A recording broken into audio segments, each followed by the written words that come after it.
गणेश पूजा दिन जदि आपण माने छोट छोट छुआ मानकर विद्या आरंभ करेबे ताले पाठ भल हम। तेणु जो गणेश पूजा आसुची गणेश पूजा दिन आपण माने आपणकर संतानकर विद्या आरंभ करंतु गणेश पाखरे से पुजारी द्वारा से ब्राह्मण द्वारा आपण माने कर्मटी करंतु निश्चिंत भाव में आपणकर पिला मानकर भल पाठ हम।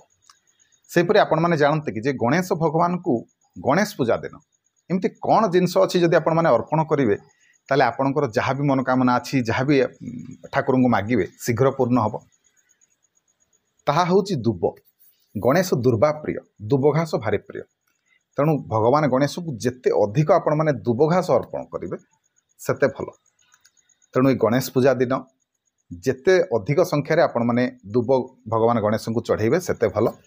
एवं चेष्टा करिवे भगवान गणेशंकर प्रिय रंग होची लाल रंग, हलदिया रंग एवं सबुज रंग। ये तीनोटी रंगर जेकोसी रंग हो जदि आपण माने गणेश पूजा समय वस्त्र पिंधती ताहले निश्चिंत भाव में आपण गणेशंक कृपा लाभ करेंगे। वीडियो भल लगे वीडियो को लाइक करेंगे, समस्त को शेयर करेंगे, चैनल को निहाती भाव में सब्सक्राइब करेंगे। रही जय जगन्नाथ, जय शिव शंभु।